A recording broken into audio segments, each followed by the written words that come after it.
You know what I love about military bars? Every single guy in this room has earned his call sign through blood and sweat and sacrifice. Lieutenant Ryder Cole slams his palm on the counter, making the glasses rattle. His lieutenant bars gleam under the yellow lights as he leans forward, eyes locked on the woman behind the bar. But you, standing there with your little towel and your little tips, what exactly have you earned, sweetheart? 15 Navy SEALs spread across the anchor erupt in laughter. The sound bounces off walls covered in unit patches, faded photographs, and the accumulated pride of decades of special operations history. 11:40 p.m. on a Thursday night, and Lieutenant Ryder Cole has found his entertainment for the evening. The woman behind the bar does not react. Saren Maddox continues polishing the whiskey glass in her hands, each rotation of the cloth deliberate and precise. Her black t-shirt is unremarkable, stretched slightly at the shoulders in a way that suggests lean muscle beneath. Her hair is pulled back in a simple ponytail, no jewelry, no makeup, nothing that might draw a second glance. Everything about her appearance has been carefully calibrated to be forgettable, the kind of person your eyes slide past without registering. She has been tending bar at the Anchor for 19 months. In that time, she has served thousands of drinks to hundreds of operators, listened to countless war stories, witnessed dozens of fights, and never once drawn attention to herself. The owner thinks she is a veteran's widow looking for quiet work. The regulars think she is just another civilian who wandered into the military orbit. No one has ever looked at her twice. That is exactly how she wants it. Ryder feeds on the attention like oxygen. He straightens up, playing to his audience with the practiced ease of a man who has spent his entire career commanding rooms and dominating conversations. His uniform is immaculate despite the late hour. His hair is regulation perfect. Everything about him screams ambition barely contained by military protocol. Come on, I asked you a question. Everyone here has a call sign. Mine is Viper. He taps the snake tattoo curling up his forearm, the ink fresh enough to still look sharp. Earned it in Fallujah. Cleared 3 buildings in under 4 minutes. 15 confirmed. He pauses, letting the number land with practiced timing, watching the younger operators nod with appreciation. So what do they call you behind that bar? Dishwater? Barfly? His companions lean in, grins spreading across their faces. Or maybe something cute. Ryder's smile turns sharp. Like Cupcake. The laughter doubles. A young SEAL named Hastings pounds the bar in appreciation. 2 operators at a corner table shake their heads but say nothing. In the military hierarchy, rank provides certain immunities, and Ryder Cole has weaponized his for years. Saren finally looks up. Her eyes meet Ryder's for exactly 2 seconds. There is nothing in them.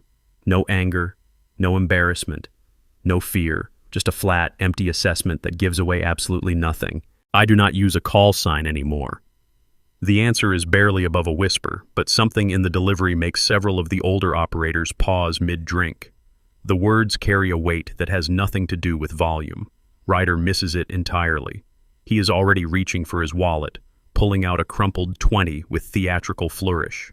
He lets it flutter down onto the bar like a falling leaf. Keep the change, Cupcake. Consider it a tip for being such a good sport. He winks at his companions. Maybe if you smile more, you will earn yourself a real name someday, something the boys can remember. More laughter. Someone orders another round. The moment should dissolve into the usual haze of alcohol and ego that defines these late nights at the Anchor. But in the far corner booth, a man who has been nursing the same bourbon for 45 minutes sets down his glass without taking a sip. Chief Brooks Adler arrived at the Anchor 90 minutes ago, still carrying desert dust in the creases of his bag, still processing the classified files he spent 18 months gathering in Yemen. He has not slept in 37 hours. The flight from Sana'a took 19 hours with 2 layovers, and he came directly here from the airport because he was looking for a ghost, a name that officially no longer exists. A soldier declared killed in action during an operation the Department of Defense refuses to acknowledge. He found her pouring whiskey for men who have no idea they are 3 feet from a legend. Now he watches her hands. The way she grips each glass with her index finger extended along the rim, a habit drilled into operators who need to maintain weapon control even while holding other objects. The way she breathes in a precise 4-count rhythm despite being publicly humiliated, the same combat breathing technique taught in advanced resistance training. The way her weight stays balanced on the balls of her feet, knees slightly bent, ready to move in any direction without warning, without hesitation, without the split-second delay that separates survivors from casualties. These are not the habits of a bartender. These are not even the habits of a regular veteran. These are the instincts of a Tier 1 operator, someone who has spent years in the most dangerous environments on Earth, someone who has learned through bitter experience that relaxation is a luxury that can get you killed in the time it takes to draw a breath. And then there is the scar. It peeks out from beneath her sleeve when she reaches for a bottle on the top shelf, a cross-shaped mark on the inside of her left wrist, the kind of wound that comes from field surgery performed under fire. No time for proper sutures. The patient needs to keep shooting. Adler has seen that exact scar before. He helped stitch it closed on a mountainside in Yemen while mortar rounds exploded 50 meters away. He knows exactly who this woman is. The question is why she is pretending to be someone else. If you are wondering what secret this bartender is hiding, hit that subscribe button right now. What happens next will change everything. Ryder finishes his beer and signals for another with an imperious wave. Hey, Cupcake, make it quick. Some of us have real missions to prepare for. Actual operator work. Not the kind of thing a bartender would understand. He turns to the stocky SEAL beside him, a man named Briggs who has served 3 deployments and should know better. Can you believe they let civilians work this close to base? No real background check, no security clearance worth mentioning. Just anyone off the street mixing drinks for Tier 1 operators. Honestly, it is a security risk waiting to happen. Briggs shifts uncomfortably on his stool. He has noticed something Ryder has not. The older SEALs at the back tables have gone quiet. Master Chief Donovan Webb, a living legend with 30 years in the teams, is staring at the bartender like he has seen a dead woman walk. Serene sets a fresh beer in front of Ryder without comment. Her movements remain efficient, stripped of wasted motion. She has been called worse things in worse places by far worse men. Words stopped having power over her the night she crawled through the wreckage of a bombed convoy, with her intestines held together by tactical tape and willpower. Not much of a talker, are you? Ryder studies her over the rim of his bottle. That is probably smart, actually. Women in the military should be seen, not heard. Less trouble that way. Fewer complaints. Fewer investigations. Fewer careers derailed by females who cannot handle a little friendly banter. Hastings laughs nervously. Come on, LT, that is getting into HR territory. Is it? Ryder's expression hardens. I got written up 3 years ago because some female officer could not take a joke. Alleged harassment, they called it. Almost destroyed everything I built. He leans closer to Serene, close enough that she can smell the beer on his breath. You want to know what I learned from that experience? He does not wait for an answer. I learned that women do not belong in combat units. They do not have the physical strength. They do not have the mental discipline. And they definitely do not have the guts to do what real operators do. Serene's hand pauses for a quarter second on the glass she is cleaning. A slight tension enters her shoulders, visible only to someone watching for it. Then the moment passes, and she resumes her work as if nothing happened. Master Chief Webb has seen enough. He rises from his corner table with the careful economy of a man whose body carries 62 years of accumulated damage. 3 combat deployments in Vietnam before most of these young operators were born. 5 more in the Gulf. Countless black operations in locations that will never appear in any official record. He has forgotten more about warfare than Ryder Cole will ever learn. He approaches the bar with measured steps, his eyes never leaving Saren's wrist. Excuse me, miss, I could not help noticing something. Ryder snorts. Come on, Master Chief, do not tell me you are hitting on the help. Webb ignores him completely. A Master Chief with his record does not need to acknowledge lieutenants who have not earned respect. His focus remains entirely on Serene. That scar on your wrist, cross-shaped, field surgery, if I am not mistaken. The kind of work you do when there is no medevac coming and the patient needs to stay in the fight. He pauses, letting the words settle. I have only seen scars like that on operators from one particular unit, a unit that does not officially exist. The temperature in the room drops. Serene meets his gaze. Her expression remains neutral, but something shifts behind her eyes. Recognition, caution, and buried deep beneath years of practiced detachment, the faintest flicker of something that might be relief. I think you have me confused with someone else. Webb nods slowly. Of course, my mistake.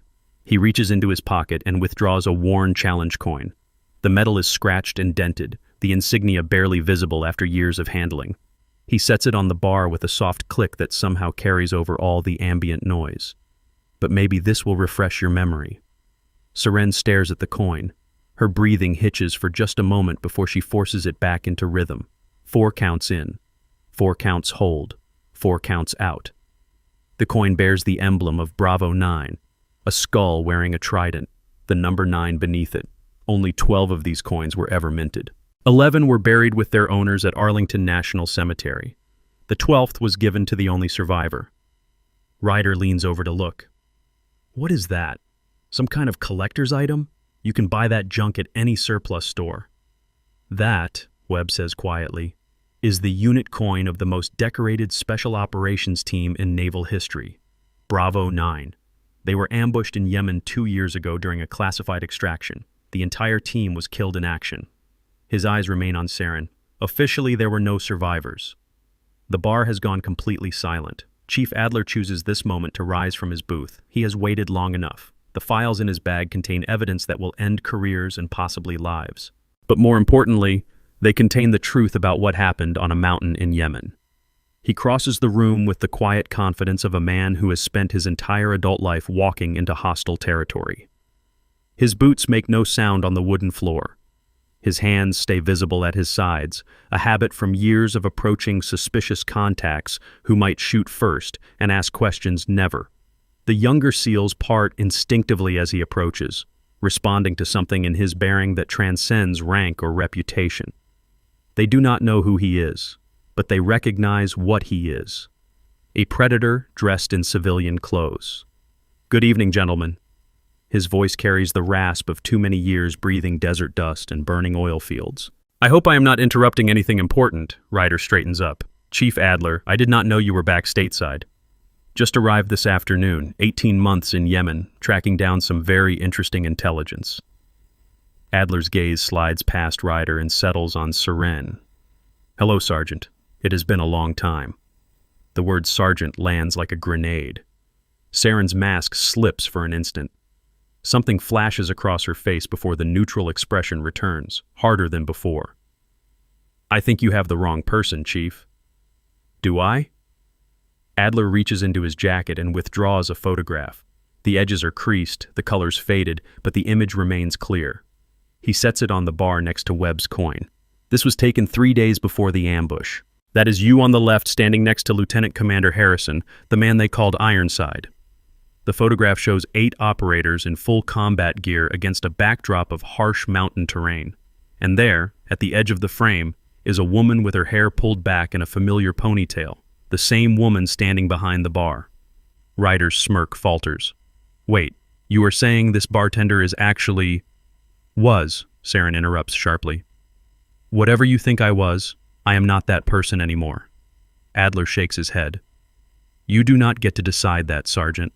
Not when I have spent 18 months trying to understand why your entire team was slaughtered. He pauses. Not when I finally found the answer. Every SEAL in the room has stopped breathing. The coordinates that led Bravo 9 into that ambush were altered, Adler continues. Changed from the original intelligence to a location that put them directly in a kill zone.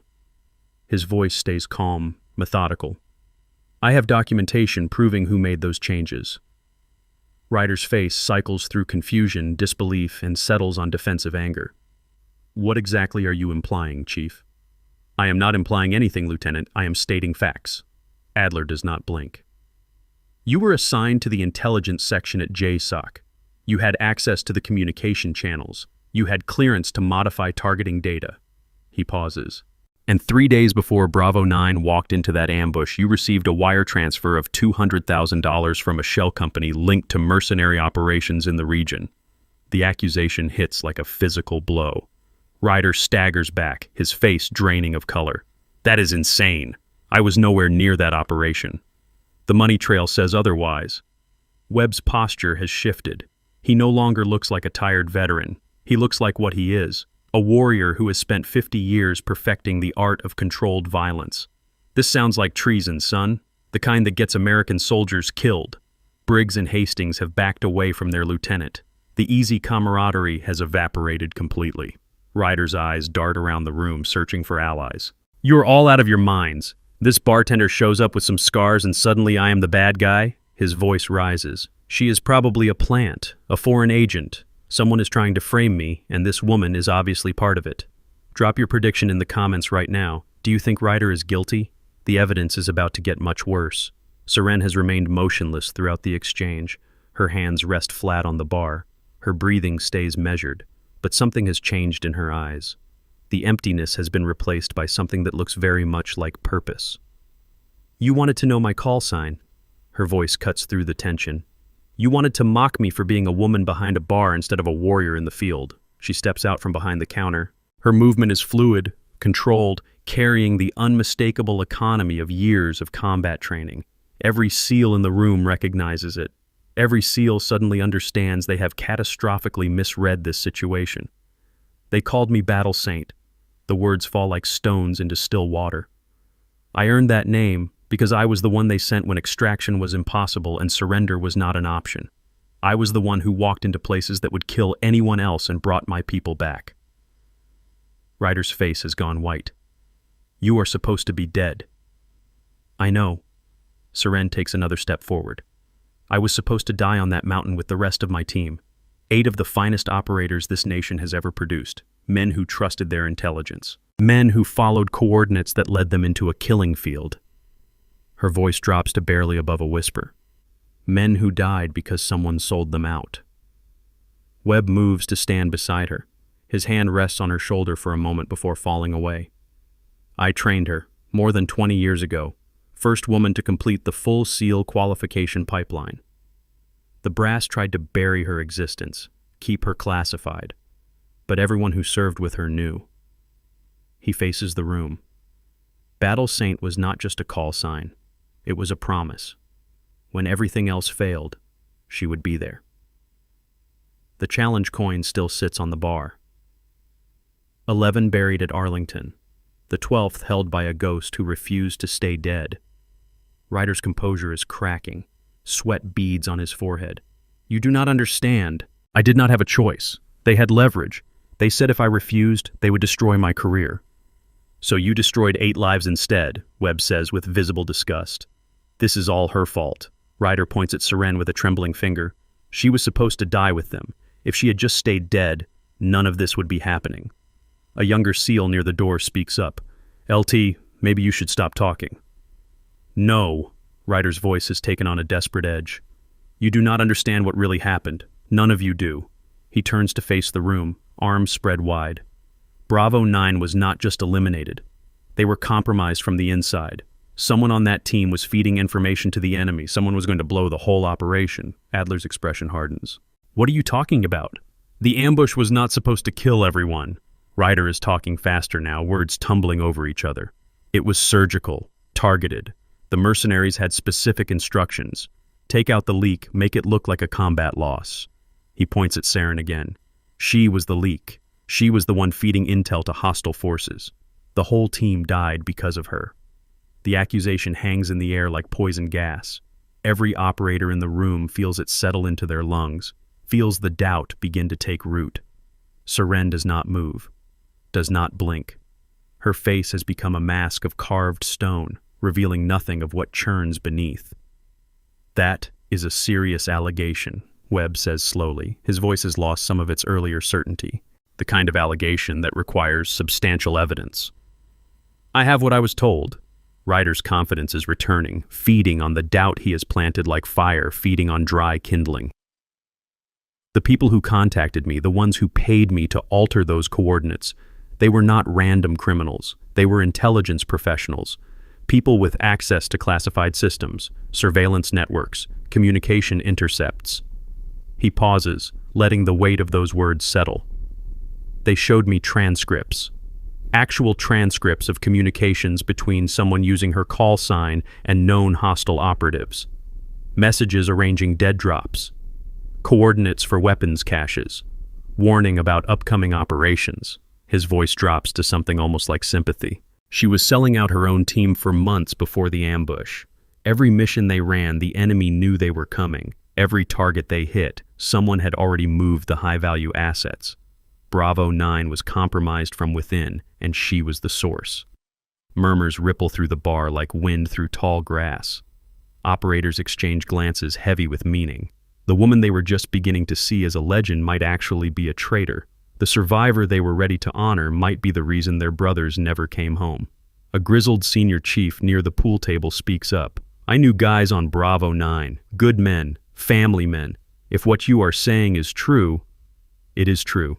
Ryder's voice carries the conviction of absolute certainty. Every word of it. Why do you think the operation was classified so heavily? Why do you think the families were given that sanitized story about an IED? The brass knew there was a leak. They just could not prove it before the ambush happened. And afterward, he shrugs.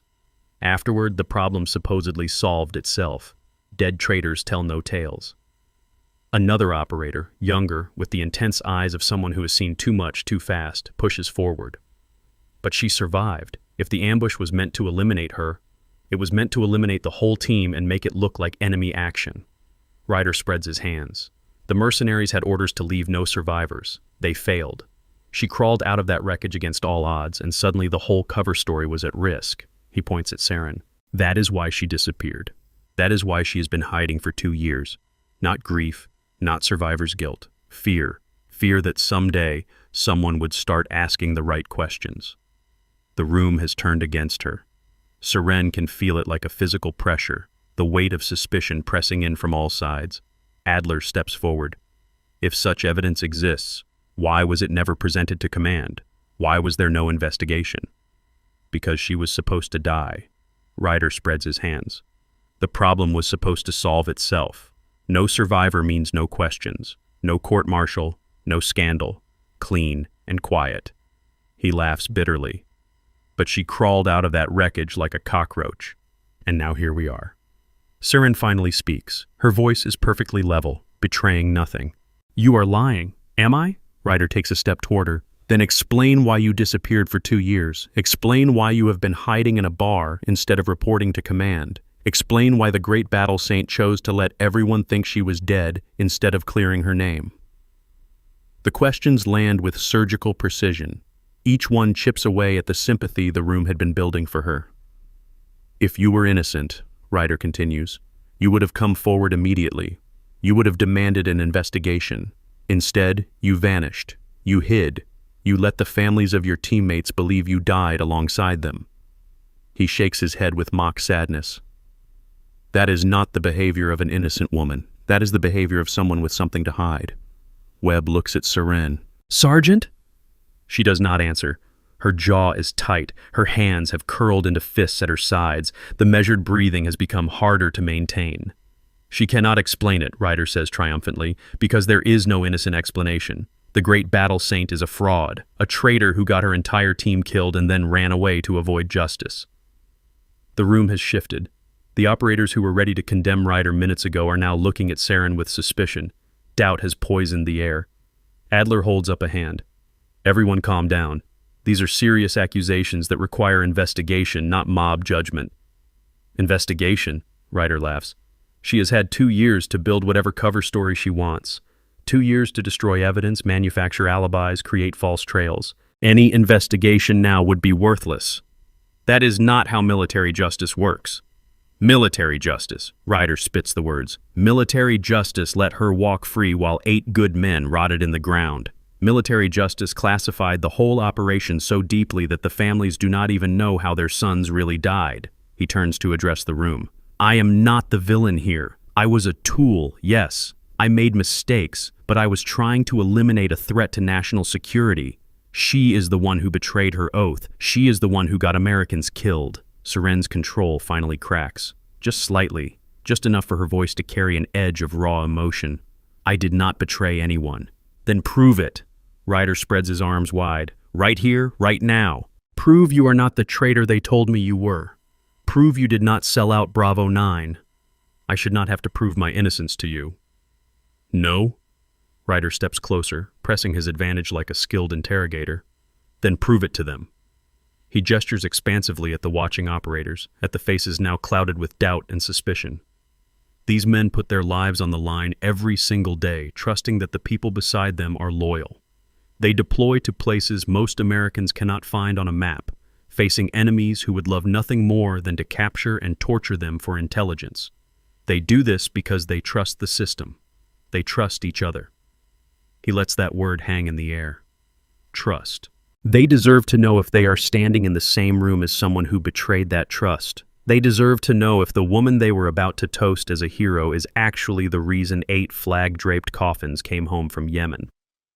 The bar has become a courtroom, and Ryder Cole has appointed himself prosecutor, judge, and jury. Seren stands alone at its center, surrounded by faces that have shifted from sympathy to suspicion to something approaching hostility. Webb and Adler remain near her, but even they cannot completely hide the uncertainty that Ryder's words have planted.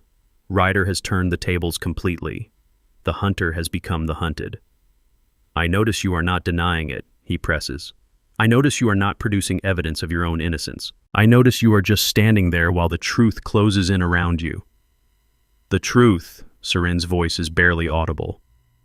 "You want to talk about truth? I want to talk about justice. 8 families who never got answers. 8 warriors who never got proper honors. 8 graves that should have held a traitor instead of heroes." Ryder's voice rises. "You should have died on that mountain, Battle Saint. You should have burned with the rest of them. And when this is over, when the full truth comes out, you will wish you had." The threat hangs in the air. Adler steps between them. "That is enough, Lieutenant. Whatever happened in Yemen, it will be sorted out through proper channels, not in a bar at midnight." "Proper channels?" Ryder laughs. "The same proper channels that let her disappear for 2 years? The same proper channels that buried the whole operation under classification stamps? Wake up, Chief. The system is not going to give us justice. The system is designed to protect people like her. The system is what we have. Then the system is broken." Ryder turns to face the room one final time. "Remember this night. Remember that you stood in the same room as the woman who murdered Bravo 9. And remember that when you had the chance to act, you chose to wait for proper channels." He picks up his beer and drains it in one long pull. Then he sets the empty bottle on the bar with a sharp click. "I am done here. You all can sort out your own justice." He pulls on his jacket. "But when the truth finally comes out, and it will, do not say I did not warn you." He walks toward the door. The crowd parts for him, operators stepping aside not out of respect but out of uncertainty. No one quite willing to stop him. No one quite sure what to believe anymore. No one confident enough in their own judgment to take action that might later prove catastrophically wrong.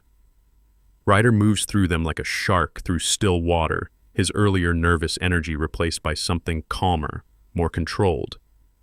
He has planted his poison, and now he can afford to wait for it to take effect. At the threshold, he pauses, turns back, looks at Seren one final time with an expression that might be triumph or might be something else entirely. 2 years you hid. 2 years you let the world think you were dead. 2 years you could have cleared your name if you were really innocent." He shakes his head slowly, almost sadly, as if genuinely disappointed in her choices. "Guilty people hide, Battle Saint. Innocent people fight. And you have been hiding since the day your team died. Ask yourself what that says about you." The door swings shut behind him. Silence fills the void he leaves behind. Seren stands alone in the center of the room, surrounded by doubt and suspicion, and questions she cannot answer without revealing things that must stay hidden. The challenge coin still sits on the bar, a symbol of everything she has lost. Webb breaks the silence first. "Sergeant, if there is anything you can tell us..." "There is nothing I can tell you." Her voice is hollow. "Not yet. Not here. That is not going to satisfy anyone. I know." Adler moves closer. "The files I brought from Yemen. They contain evidence that could clear this up. But I need time to organize them, to present them properly. Can you give me until morning?" Seren looks at him. Something passes between them, an understanding built on shared experience and mutual trust. "Morning," she agrees. "But Adler..." She pauses. "Whatever you think you know, the truth is worse, much worse. And some of it cannot come out. Not ever." "Why not?" She does not answer. Instead, she retrieves her challenge coin from the bar, holds it for a moment, then slips it into her pocket. "Because some secrets protect more than they destroy, and some truths, once spoken, cannot be taken back. She walks toward the back of the bar, toward the employee exit that leads to the alley behind the building. Every eye in the room follows her. At the door, she stops, does not turn around. Bravo 9 did not die because of me. They died because they discovered something. Something that powerful people needed to stay buried. Her voice carries clearly across the silent room. I have spent 2 years protecting that secret, waiting for the right moment, letting the people who killed my team believe they had won. She pushes open the door. Morning, Chief. Bring your files, bring your evidence, and bring enough backup to handle what comes next. The door closes behind her. The operators look at each other, uncertainty written across every face. The woman they mocked as a bartender turned out to be a legend. The legend turned out to be accused of treason, and the accused traitor claims to be protecting something worth dying for. No one knows what to believe anymore. The comfortable certainties of 15 minutes ago have shattered into 1,000 pieces. Good guys and bad guys. Heroes and villains. The simple narratives that make sense of a complicated world. All of it lies in ruins on the floor of this bar, trampled by accusations and counter-accusations that no one present is equipped to evaluate. Webb picks up his challenge coin and stares at it for a long moment. The metal is warm from sitting on the bar, the edges worn smooth by years of handling. This coin has been with him through 3 wars, countless operations, and more funerals than he cares to count. It represents everything he believes about service, sacrifice, and the unbreakable bonds between warriors. I have known that woman for 23 years. His voice is quiet, but carries to every corner of the room. Trained her when she was just a kid with too much determination and not enough sense. Deployed with her to places that do not exist on any map. Watched her do things that should have been physically impossible, things that saved lives and changed the course of operations. And, someone asks, what does that prove? And she has never lied to me. Not once. Not ever. Not even when the truth would have made her life easier. He pockets the coin. Whatever she is hiding, it is not guilt. It is something else. Something bigger than any of us are seeing right now. Adler is already pulling files from his bag, spreading documents across a nearby table. Then we have until morning to figure out what. Because if Ryder is telling even part of the truth, she is walking into a trap. And if she is telling the truth, he pauses. Then someone very powerful is about to learn that Bartender is still alive. Outside in the alley behind the anchor, Seren Maddox leans against a cold brick wall and allows herself 30 seconds of vulnerability. Her hands shake.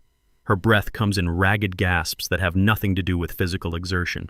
The carefully maintained control that has kept her alive for 2 years threatens to shatter completely. She presses her palms flat against the rough brick, feeling the texture bite into her skin, using the pain to anchor herself to the present moment. 4 counts in, 4 counts hold, 4 counts out. The rhythm is automatic now, a reflex drilled so deep that it operates without conscious thought. Ryder knows too much.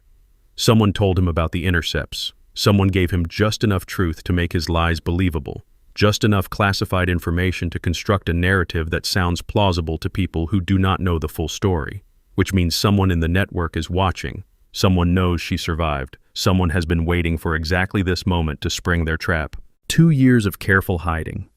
2 years of letting the world believe she was dead. 2 years of watching and waiting and planning for the moment when she could finally strike back at the people who murdered her team. And now, in a single night, all of it hangs by a thread. The trap is closing. She can feel it like a noose tightening around her neck, each passing minute drawing the knot tighter, and she has just walked directly into its jaws. Her phone buzzes. A message from an unknown number, the caller ID blocked, the origin untraceable. We know who you are. We know what you are protecting. Come to Pier 12 at 0600. Come alone, or the truth about Bravo 9 dies with everyone you have ever loved.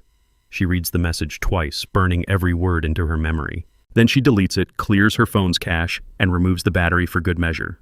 Standard operational security, automatic, instinctive. The game has changed. The hunters have made their move. Morning cannot come fast enough, and when it does, Bartender will finally stop hiding. She will stop running. She will stop pretending to be something she is not. The truth about Bravo 9 will come out, and everyone involved in their deaths will learn exactly why they should have made sure she died on that mountain. 05:45 a.m. The anchor sits empty, except for three figures hunched over a table covered in documents, photographs, and a single USB drive that holds the power to destroy careers and end lives. Saren Maddox has not slept. The shadows under her eyes tell that story clearly enough, but her hands are steady as she sorts through the files Adler spread across the table hours ago, and her voice carries the calm focus of someone who has moved beyond exhaustion into something harder. The wire transfers are solid, Adler says, tapping a highlighted section of bank records. 6 payments over 18 months, all routed through the same shell company in Cyprus. Total amount just over $400,000. Webb leans back in his chair, arms crossed. That is enough to bury him on corruption charges alone, but it does not prove he changed the coordinates. This does. Adler slides a printed email across the table. Communication logs from the JSOC secure server. Someone accessed the mission planning database from Ryder's terminal at 0322 on the night before the ambush. The original coordinates were modified to a location 6 kilometers east of the extraction point. Directly into the kill zone, Saren says quietly. Exactly. Adler pulls up another document. And here is the part that ties it all together. The mercenary group that conducted the ambush, they called themselves Black Ridge Solutions. Private military contractors with connections to arms dealers across 3 continents. Their communications were intercepted by NSA assets 2 months after the ambush. He pauses, letting the weight of what comes next settle over the table. They specifically reference a contact inside JSOC who provided targeting data. They use a code name, Serpent. Adler looks at Saren. Ryder's call sign is Viper. In Latin, Viper translates to serpent. The connection lands with the force of a hammer blow. Webb exhales slowly. That is circumstantial. By itself, yes. But combined with the financial records, the server logs, and this, Adler reaches into his bag and withdraws a small digital recorder. Testimony from a captured Blackridge operative who agreed to cooperate in exchange for reduced charges. He identifies Ryder by name, describes 3 separate meetings, provides dates, locations, and details of the payments. Saren picks up the recorder, turning it over in her hands. Why did this take 18 months to surface? Because the operative was being held at a black site that officially does not exist. Getting access required calling in favors I had been saving for 20 years. Adler meets her eyes. I did it because Harrison was my friend, because Bravo 9 deserved better than a classified footnote, and because I knew, from the moment I heard about the ambush, that something was wrong with the official story. The door to the anchor opens. Every head turns. Hands move toward weapons that are not there, instincts overriding the rational knowledge that they are in a secure location. Ryder Cole stands in the doorway. He looks like he has not slept either. His uniform is rumpled, his hair disheveled, his eyes carrying a wild edge that was not there last night. Behind him, the first gray light of dawn paints the street in shades of ash. I knew you would be here. His voice is hoarse. I knew you would not be able to resist playing detective. Adler rises slowly. Lieutenant, you should not be here. Where else would I be? Ryder steps inside, letting the door swing shut behind him. My career is over. My reputation is destroyed. Everything I spent 15 years building gone in a single night because of her. He points at Saren. Because she could not just stay dead like she was supposed to. Webb moves to intercept him. Son, you need to calm down. Calm down? Ryder laughs, the sound brittle and sharp. You have no idea what is happening here. None of you do. You think this is about money? About treason? This is so much bigger than that. He reaches into his jacket. The room freezes, but instead of a weapon, Ryder withdraws a folded photograph. He holds it up, and even from across the room, Saren can see what it shows. A younger version of herself in combat gear, standing with the men of Bravo 9 after a successful operation. Do you know how long I have watched you? Ryder's voice drops to something almost intimate. 3 years before the ambush. 3 years of tracking your career, your missions, your achievements. The first woman to qualify for SEAL operations.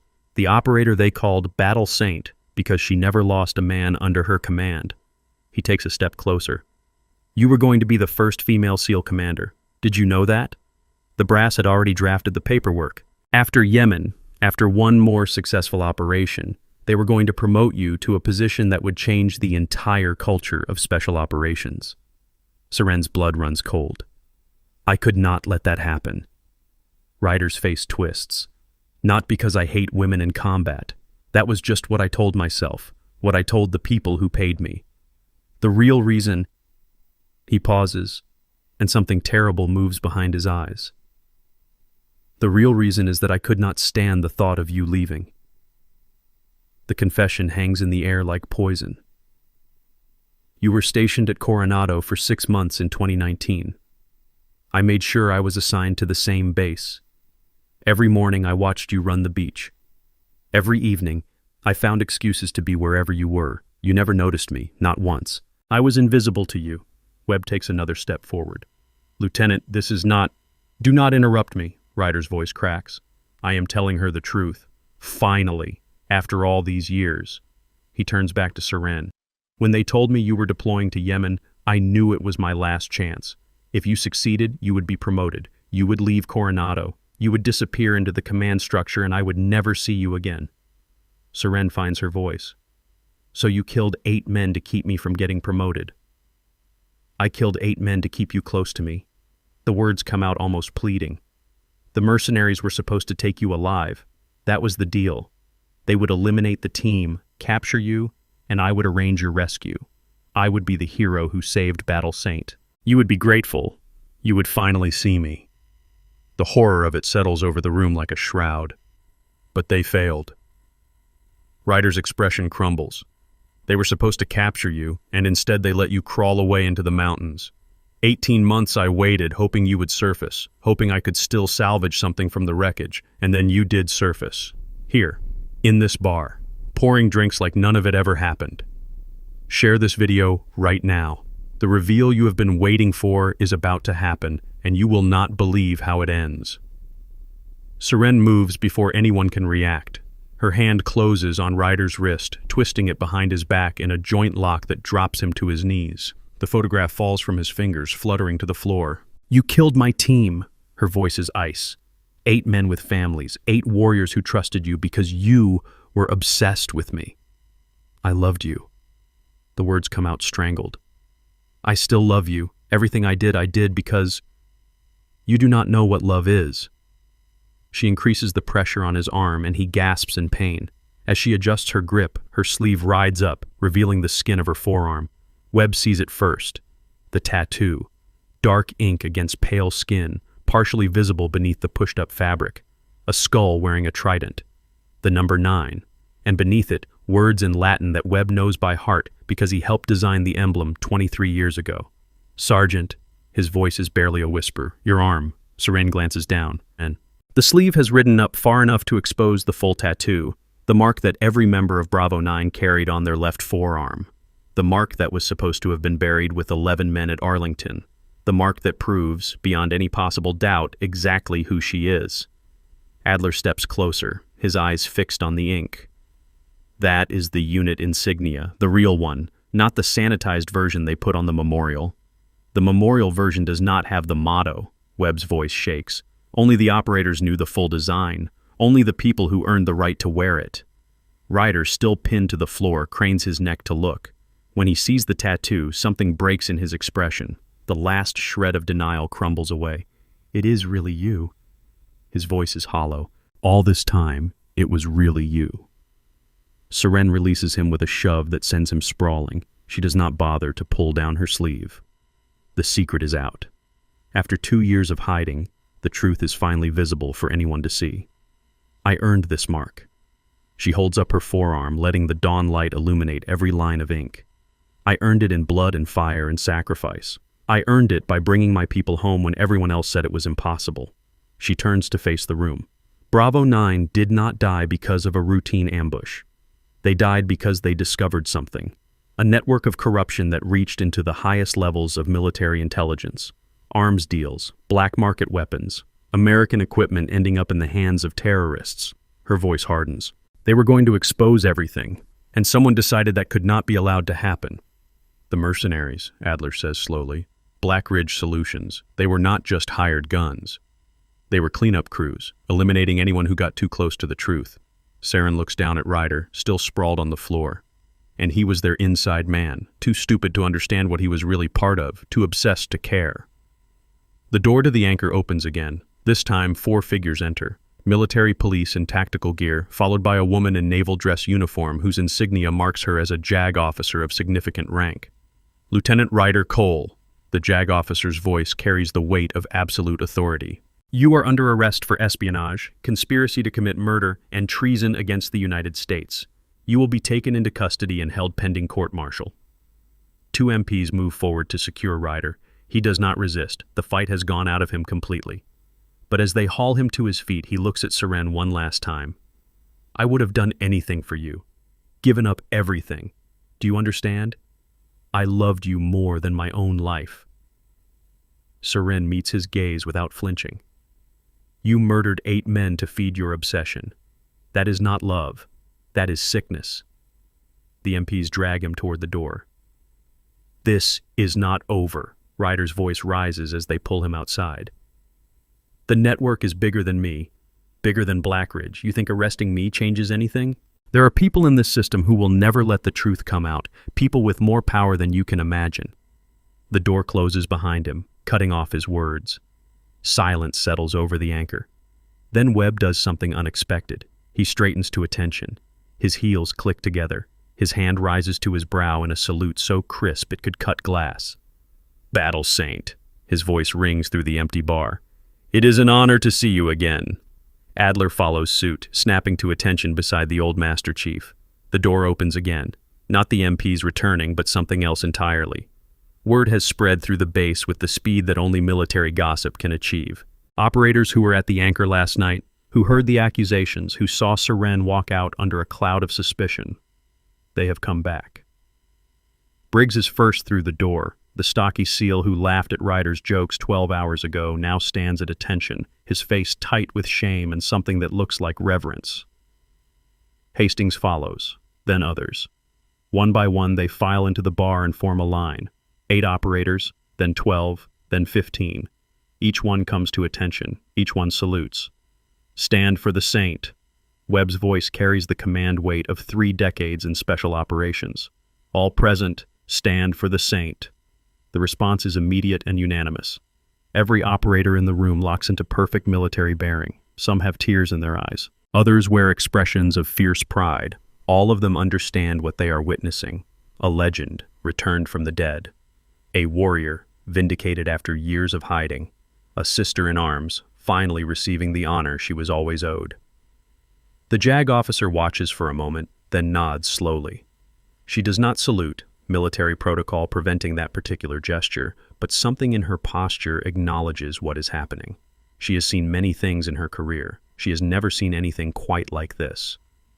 At ease, Serene's voice catches slightly. All of you, I am not your commanding officer. No. Webb holds the salute for another moment before lowering his hand. But you are a legend, and legends deserve respect.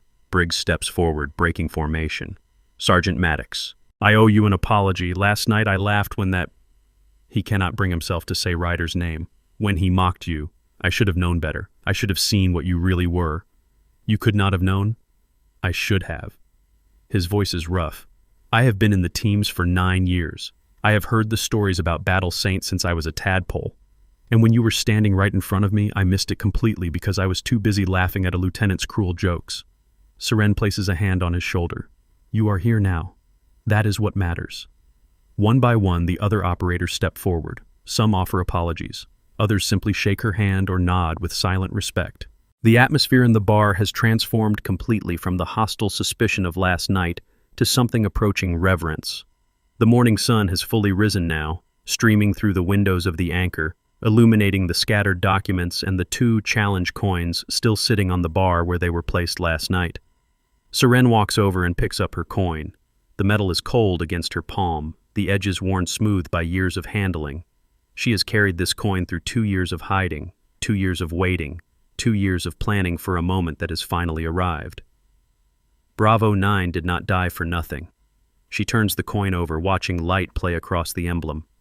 They died protecting a secret that powerful people wanted buried. And now that secret is going to come out. Adler steps forward. The files I brought from Yemen, they document the corruption network that Bravo 9 discovered. Names, dates, financial records. enough to launch investigations that will reach the highest levels of military command. How high? The JAG officer asks. Flag rank, at minimum, possibly higher. Adler's expression is grim.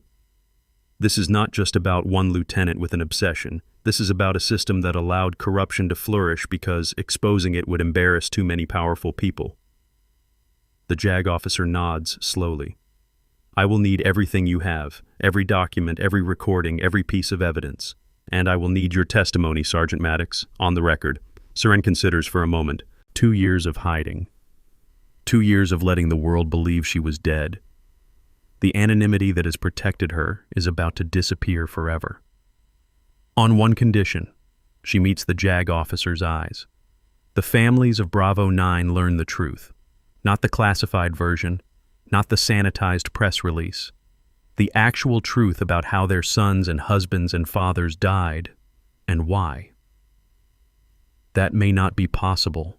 The classification levels make it possible, Seren's voice hardens. Those families have spent 2 years believing their loved ones died in a routine operation gone wrong. They deserve to know that Bravo 9 died as heroes, protecting secrets that corrupt men wanted buried. They deserve to know that justice was finally served. The JAG officer holds her gaze for a long moment. Then she nods. I will do what I can. No promises, but I will fight for it. That is all I ask. Webb clears his throat. What happens now? To you, I mean. 2 years of being officially dead creates some complicated paperwork. Seren almost smiles. I imagine there will be hearings, investigations, probably a lot of uncomfortable questions about why I chose to disappear instead of reporting what I knew. You had your reasons. I did. She looks around the bar at the place that has been her refuge for 19 months. I needed time to gather evidence. I needed the people responsible to believe they had won, and I needed to protect the one thing Bravo 9 died for. Which was? Seren reaches into her pocket and withdraws a small USB drive, different from the one Adler brought, older, scratched, carried through 2 years of hiding. Harrison gave this to me the night before the ambush. He knew something was wrong. He did not know who to trust, so he trusted me. She holds up the drive. This contains everything Bravo 9 discovered, the full scope of the corruption network, every name, every transaction, every connection. Adler stares at the drive. You have had this the entire time? I have been waiting for the right moment to use it, waiting for someone I could trust to help me bring it to light. She hands the drive to the JAG officer. Cole was just one piece of a much larger puzzle. The real work starts now. The JAG officer accepts the drive with something approaching reverence. This will be handled with the highest security protocols. I give you my word. I know. Seren looks out the window, at the sun now fully risen over the naval base. That is why I am trusting you with it. The next several hours pass in a blur of activity. NCIS teams arrive to secure the evidence. Investigators interview everyone present. The bar transforms from a quiet refuge into a command center for what is rapidly becoming the largest military corruption investigation in decades. By noon, the first wave of consequences begins to cascade. Ryder Cole is formally charged with 8 counts of conspiracy to commit murder, espionage, and treason. His security clearance is revoked. His service record is flagged. The decorated lieutenant who strutted into the Anchor last night now sits in a military detention cell, awaiting a court-martial that will almost certainly end with a life sentence at Leavenworth. The 3 officers who attempted to flee after Ryder's initial confrontation are brought in for questioning. Within hours, 2 of them break. They provide names, dates, locations. The web of corruption begins to unravel faster than anyone anticipated. By mid-afternoon, arrest warrants have been issued for 11 additional personnel across 3 military installations. A 2-star general is placed on administrative leave pending investigation. A civilian contractor with ties to the Pentagon is detained at Dulles International Airport trying to board a flight to Dubai. The cascade continues. Bank accounts are frozen. Communication records are subpoenaed. A raid on a storage facility in Virginia yields boxes of documents that will take months to fully analyze. Each thread pulled reveals 3 more waiting to be examined. Seren answers questions until her voice goes hoarse. She provides context for documents, identifies names and photographs, explains connections that only someone with her level of access could understand. By late afternoon, The scope of what Bravo 9 discovered has begun to take shape in terrifying clarity. 3 generals implicated in arms dealing, a network of private contractors operating with unofficial sanction, billions of dollars in weapons diverted to black markets across 4 continents. And at the center of it all, a conspiracy of silence that reached into the Pentagon itself. As evening approaches, Commander Reeves pulls Saren aside. I just received word from Washington. The Secretary of Defense has ordered a full investigation. Multiple agencies are coordinating. This is going to be the biggest military scandal since Iran-Contra. Good. Good for the country, maybe, but complicated for you. Reeves studies her with professional assessment. You are going to be at the center of this storm. Media attention, congressional hearings, your face on every news channel in the country. I know. Are you ready for that? Saren considers the question. 2 years ago, she crawled out of a massacre with nothing but a USB drive and a determination to survive. She hid because hiding was necessary, she waited because waiting was strategic, but that phase of her life is over now. Ready or not, it is happening. She looks out at the base, at the flags flying in the evening breeze, at the young sailors walking past who have no idea what has transpired in this bar over the past 24 hours. Bravo 9 gave their lives for this. The least I can do is see it through. The Secretary has also authorized something else. Reeves pauses, as if weighing whether to continue. Your official status is being reviewed. The KIA designation will be rescinded. Your service record will be restored, with full recognition of your achievements before and after Yemen. Saren feels something loosen in her chest, a knot she did not realize she had been carrying. There is also discussion of a commendation for your actions in preserving the evidence and bringing the conspiracy to light. Reeves holds up a hand before Saren can respond. I know that is not why you did it, but the brass wants to make a statement. They want everyone to know that this kind of corruption will not be tolerated and that those who expose it will be honored. I do not need medals. Maybe not. But the families of Bravo 9 need to see you honored. They need to know that someone cared enough to risk everything for justice. Reeves meets her eyes. You did not just expose a conspiracy, Sergeant. You gave 8 families a reason to believe that their loved ones' deaths were not meaningless. Saren nods slowly. For what it is worth, you have my respect and my support. Whatever you need going forward, you only have to ask. There is one thing. Name it. The men who served with me, their families. I want to be the one who tells them the truth, not some official spokesperson reading from a script. Me, looking them in the eye, explaining what their loved ones really died for. Reeves is quiet for a long moment. That can be arranged.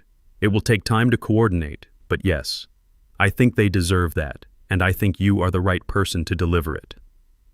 Thank you.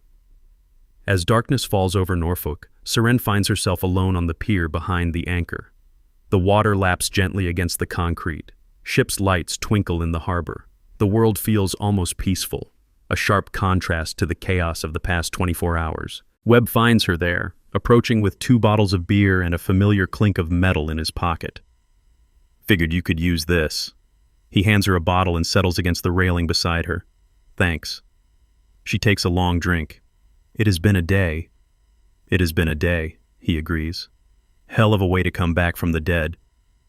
They stand in comfortable silence for a moment, 2 veterans sharing the kind of wordless communication that only comes from decades of shared experience. Can I ask you something? Webb finally says. Go ahead. The tattoo. When you went into hiding, why did you not have it removed? That mark is the most identifiable thing about you. Anyone who knew what to look for could have found you. Saren looks down at her forearm, at the skull and trident barely visible beneath her sleeve.